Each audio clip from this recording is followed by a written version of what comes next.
Pixar hasn't been doing too well lately. From the recent whiff of Elio to the letdowns of Lightyear and the media outrage of Turning Red, Pixar is being treated as a has-been studio that just doesn't have the pull it used to have anymore. They have a new movie coming out about a girl whose mind gets transferred into a beaver called Hoppers, and it seems cool, I guess. I don't know, it's like Pixar movies have just lost their novelty, and yeah, the animation isn't as cutting edge anymore, and they've done talking animals before too. It's like I don't even have the urge to see if the story's good, which is usually a highlight of Pixar movies. They tell heart-wrenching stories that make it enjoyable for even adults to watch. And to be honest, a Toy Story 5 doesn't really help get the stench of desperation off the studio. I wanted to see what I've missed in the world of Pixar, so I've looked at what movies have come out, and it's not many. That's not a bad thing, but if only one movie is coming out a year, it needs to be an event, and it just hasn't been. The last one I saw in theaters was Elementals, and you know what? I actually remember liking that movie. Let me rewatch it. Okay, my 16-year-old eyes might have skewed how good it actually was.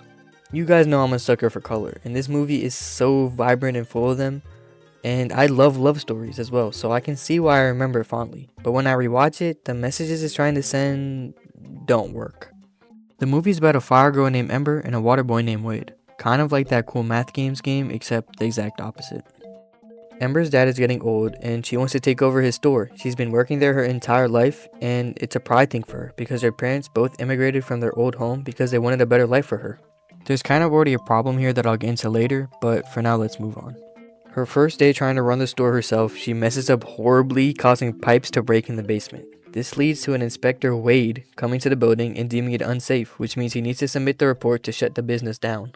Ember obviously doesn't want this and follows Wade to his office to convince him not to report them. He can't do anything about it, but his boss tells her that if she can find out what's been causing some leaks in the city, she'll take down the report.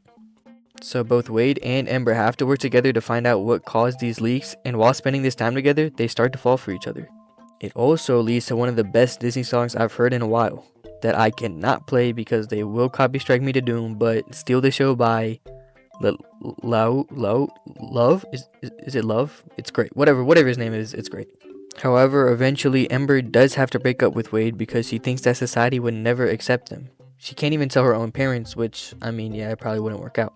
You know, because water and fire don't mix. And also, there's racism between them that the movie tries to show, but I'll get into that later too.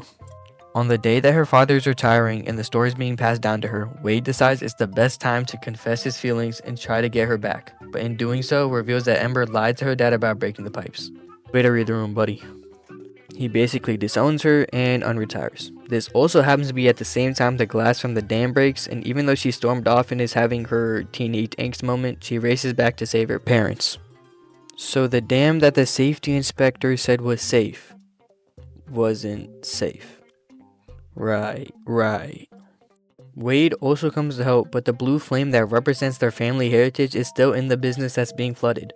It's been mentioned once in the movie, but it's enough for Ember to risk her life for it. It's supposed to represent their culture, and it's important to her dad, so not a horrible plot device, I guess. Wade also goes in after her to try and help save her. To stop the water from coming in the room, they have to barricade the door, but being in such a small room together leads to Wade evaporating. Which, I mean, if you guys can't even be that close together, I don't think it was going to be a very fulfilling relationship in the first place. But yeah, he dies and is very sad. Haha, just kidding, he comes back to life. There's no way this hasn't happened before. They thought he was dead, so I guess it really hasn't, but that's dumb. But it's a cute ending where her parents accept their relationship and Ember goes off to pursue her own passion and not what her parents want, which is to take over the store. Where to begin? The idea of different elementals being different races and how fire beings are treated worse and as outsiders at first glance makes sense.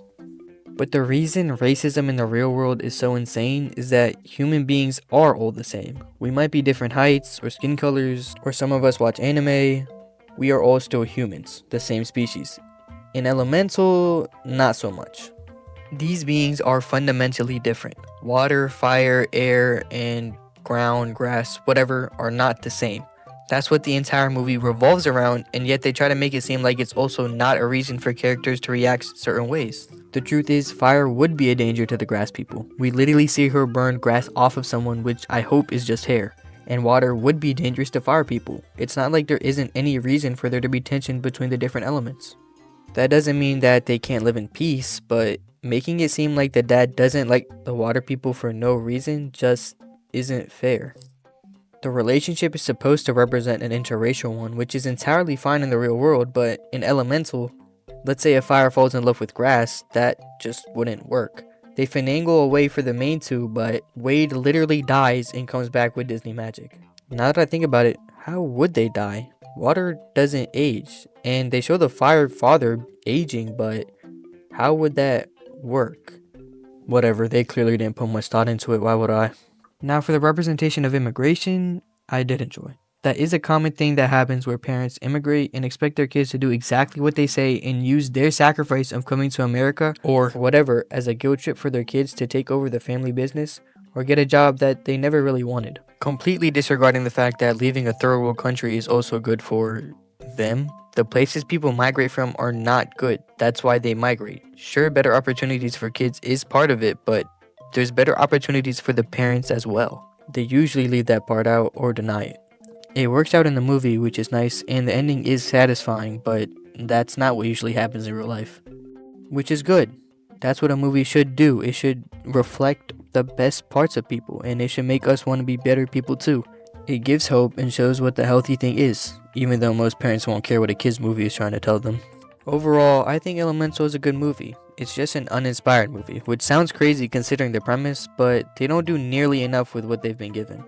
I mean, the air and tree people are disregarded completely. The love story was nice, not overly great, but it worked and had some good themes. It deserves more than what people give it, but you let me know, is it good or not? Thank you guys for watching, and please subscribe if you enjoyed the video. See ya.